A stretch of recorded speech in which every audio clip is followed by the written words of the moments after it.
kick. Are we on? Okay, I'm sorry. Jimmy, how's this? Let's try it.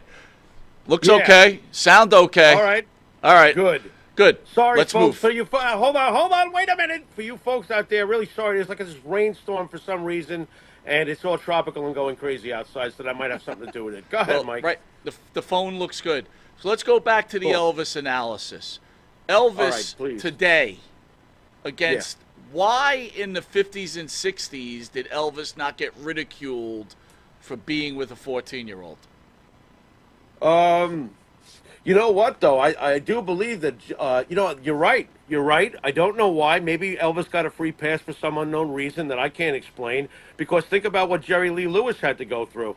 I mean, Right. didn't he marry his cousin? Didn't Chuck Berry have some problems, too? Yeah. It's interesting how Elvis was, I guess Elvis was the golden boy, right? Well, we can't have anything. Let's think about this, know. though. Didn't Jerry Lee Lewis marry his cousin or something like that, too? Yeah, and he she was did, young, but she was, too.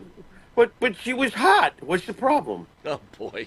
Come on. You know what I'm getting at here. I mean, for God's sakes, obviously Elvis was the golden boy, and he was untouchable. You know? Gee, you think he had mob ties? Who the frig knows, bro? But yeah, he got a free pass. You know, would that happen in today's day and age with Elvis Presley? Hell no, man. Everything's changed, agreed?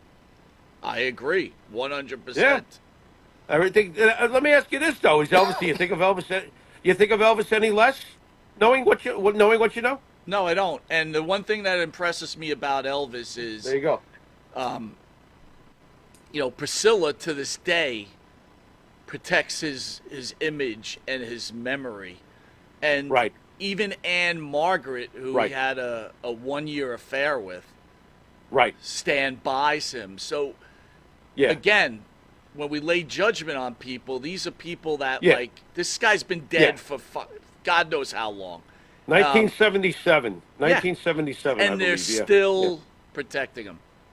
Yeah. Well, you know what, though? I mean, look, I don't know if it got through before with all the breaking up and everything with the reception, but Elvis Presley is the reason why we have rock and roll in the first place. Of course, it starts with him. You know, isn't he in the Hulk Hogan level, right, Mike? I mean, for God's sakes, it's Elvis Presley. You know what I mean? He had an amazing voice. He had unbelievable charisma off the charts. And when he swiveled those hips, an entire nation went hysterical. Yeah. All right. There was no way that we were going to throw Elvis under the bus, because you know something. It's not. See, nowadays it's all about all the things that are wrong with you. Back then, it was about what's right with you and what we romanticized about. I think deep down, what do you think? The people in the 50s didn't know that no one's perfect? I'm sure they all knew it. They were probably smarter than we'll ever be with our internet.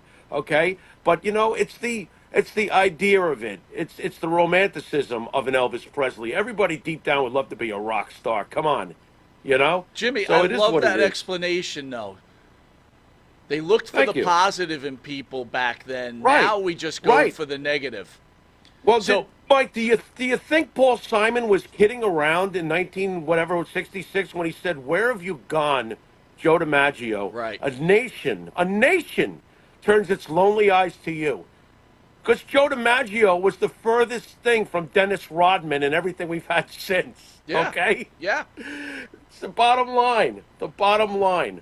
It's the romanticism of Joe DiMaggio. That's what Paul Simon was asking as the country was falling apart, even back in the 60s, obviously, especially in the 60s. Pandora's box, how art thou? Well, You know? I mean, it goes back to what's happening with Vince McMahon right now, even Billy Jack Haynes. Look, we could all assume that Billy Jack Haynes killed his wife, right? I mean, that's what we've decided already in Of the court course. of public opinion. Yeah. But in reality, Yeah. none of us were there. We don't know. Right. Right. I'm going to ask you this question. Do you think when Nancy Argentino passed away, Yeah. right, that Vince McMahon actually walked into a police, station with a briefcase full of money and convinced them to take the money to let Jimmy Snuka go? I mean, do you think that's possible? Oh, it's Vince McMahon, that guy from the WWF, and he's here to get that Superfly. That, you guys realize that Superfly? Oh, Right. Come on out, Superfly. Vince has got some wetbacks here for us. Lots of nice cash here. What the fuck are you talking about? This sounds like a bad espionage movie with a horror twist. I That's mean, that's I feel like, especially in the wrestling world, everybody wants a surprise. They want a surprise at WrestleMania. They want a surprise run-in on the Vince McMahon right, case. It's like, right, enough right, already. right. But yet we absolutely adore those MSG cards from the days when things were pure. Where like two, let's be honest, Mike. Remember we'd go back and look at these cards, right? And 2 of the 8 matches are like really truly Yeah. like I've got to see this. Everything else was absolute filler, and we loved it. So I'm at a loss, bro. I'm at a loss. All right. Before we get to our guest, I really want to get serious with you on this, okay? Oh, do we have to? No, we got Go to. ahead. Because this All is a right, pretty fine. serious conversation. So, All right. Jimmy, when you were kind of when you were going in and out, I want you to Yeah. be able to hear what we're going to speak about. But so Okay. Gerard Millette, right? He approached us via email to tell his story. He had told me and you that he had had enough and he wanted to speak out about what he feels is the truth behind Mel Phillips, Tom Cole, Lee Cole. When he came to us in my discussions with Gerard, I told him that we were friends with Lee Cole, right? We brought on Lee years ago. You remember that first show? And we just brought Sure. him on recently.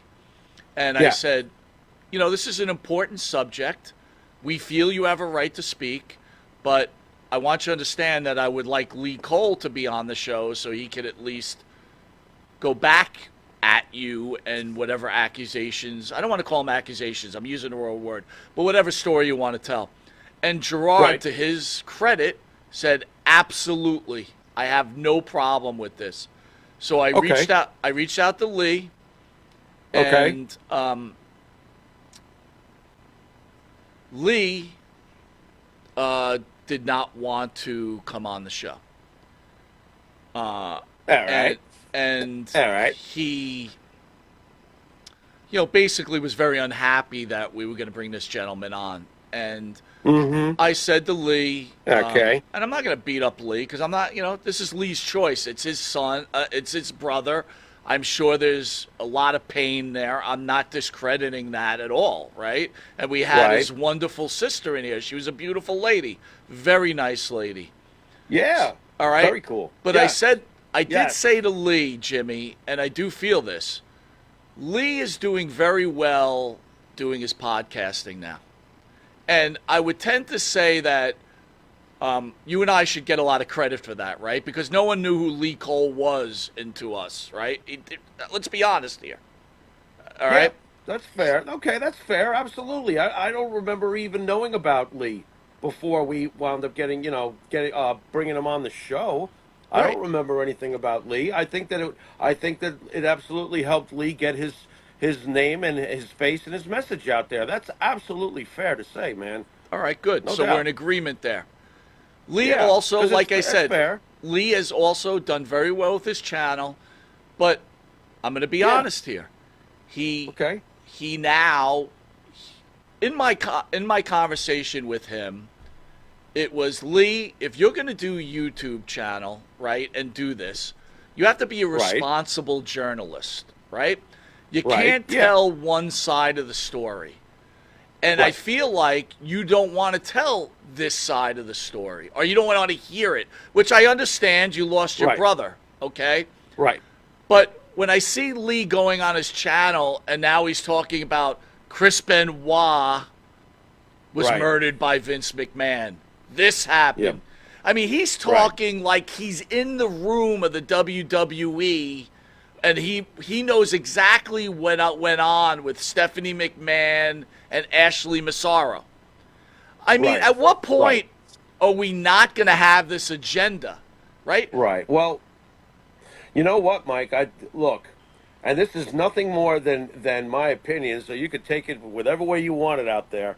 But what did I say to you after we talked to Lee the last time on the show? I said he flat out said it himself, and he seems to have no problem with it, that he's a liar.